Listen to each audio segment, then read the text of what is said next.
Alors, on va passer par la séquence chapeau rouge, qui est le chapeau émotion. Donc, à votre avis, enfin, oui, d'après vous, et vos expériences, votre vécu, qu'est-ce que justement ça génère comme émotion quand on est justement hacker, corporate hacker? Et puis, quel type d'émotion aussi il peut y avoir et de sentiments et comme ambiance aussi de travail, dans l'organisation, dans une organisation qui facilite justement le corporate hacking.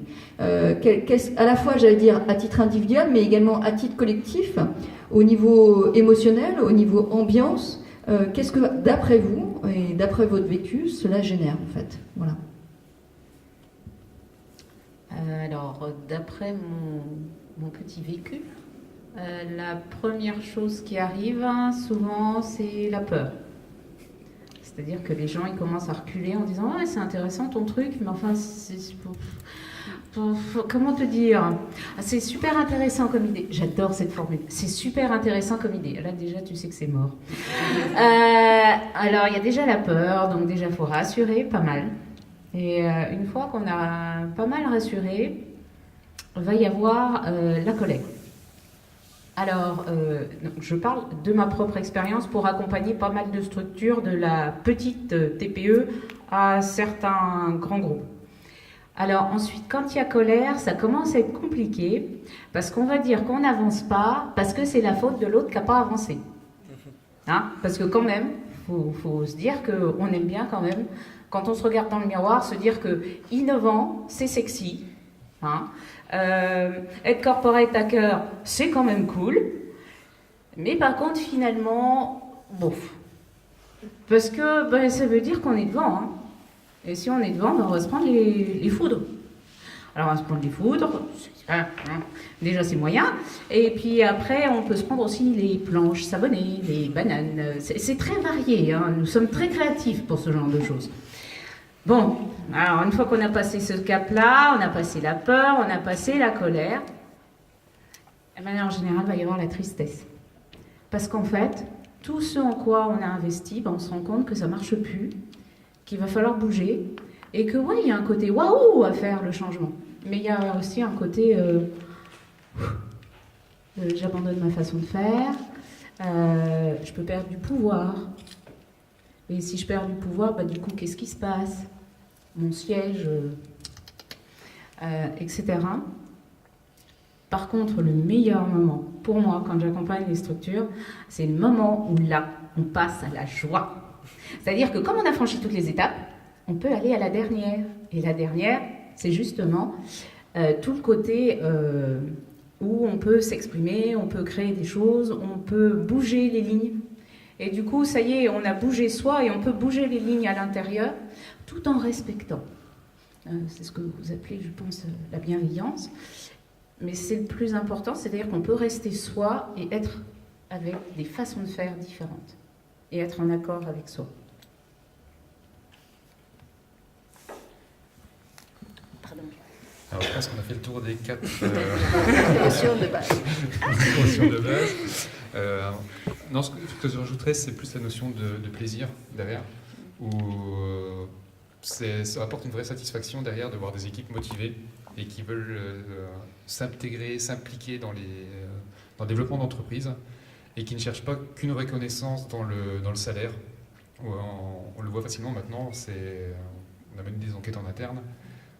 Un des éléments principaux, c'est correspondre aux missions et derrière à une reconnaissance pas forcément pécuniaire. Donc voilà, c'est vraiment une notion de plaisir quand on regarde les gens faire, et les gens ont ce sentiment également en retour d'avoir fait cette action.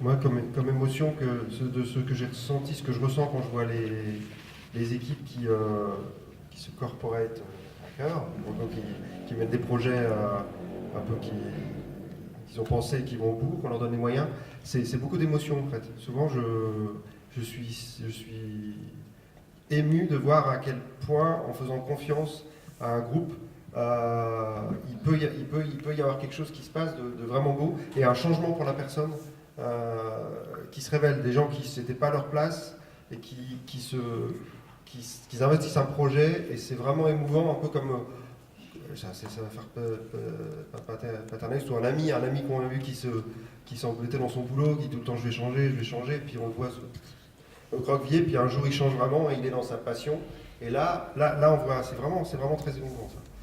Et l'autre chose en tant que dirigeant, l'émotion, c'est quand même, t'entends la peur, parce qu'on fait confiance, il y a des budgets, et puis on voit pas trop forcément où ça va. Et en fait,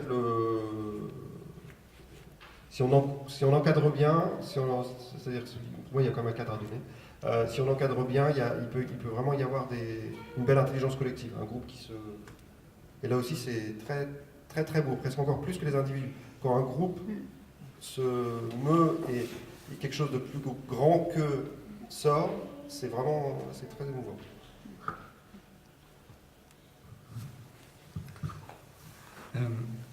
Donc là, sur Recupidé, on est plusieurs à travailler. Donc tu dis aussi il y a le plaisir et pas forcément la reconnaissance financière. Donc il y a aussi des gens qui sont dans la salle. Pour l'instant, on est tous bénévoles, puisque l'entreprise n'est pas créée en tant que telle. Enfin, il y a une entité, mais sur de l'auto-entrepreneuriat. Donc pour l'instant, je suis tout seul dessus. Mais donc il y a des partenaires qui sont avec moi.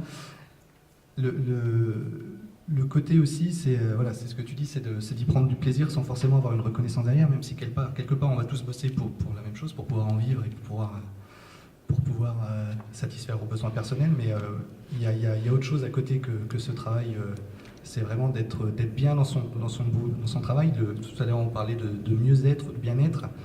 C'est quand même un des facteurs clés qu'on se lève tous les matins. Et voilà, c'est ça aussi, c'est faire en sorte que travailler pour qu'on se sente bien dans son boulot, quoi.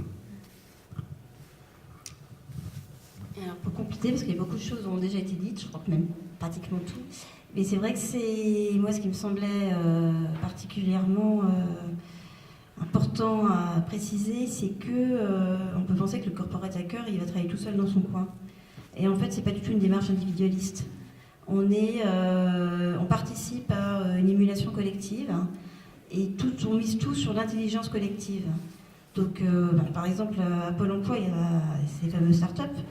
Alors, ça peut partir de l'idée d'une personne qui, petit à petit, va agréger d'autres personnes qui vont travailler autour d'elle. Mais par contre, on peut systématiquement partager ce qu'on fait avec tout le reste, toutes les autres équipes de Pôle emploi, et elles s'approprient ces startups, ces services. À tel point que là, j'ai lu qu'il y avait une conseillère que je ne connais absolument pas, qui a écrit un super document de com qui circule sur LinkedIn. Et voilà, c'est elle qui l'a fait, personne ne l'a sollicité, personne ne lui a demandé, c'est elle qui l'a fait, et je pense qu'elle en est très fière, et nous, on est très fiers de voir ça.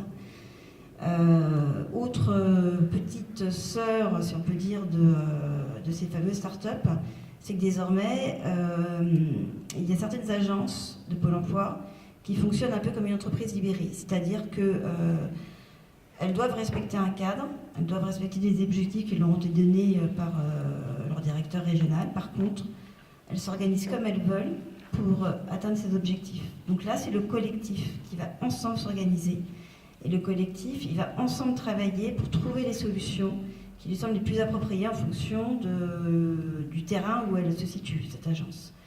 Et donc là, on est vraiment mis sur l'intelligence collective, et ça a renforcé du coup donc cette émulation collective et puis cette solidarité. C'est la solidarité au final qui gagne.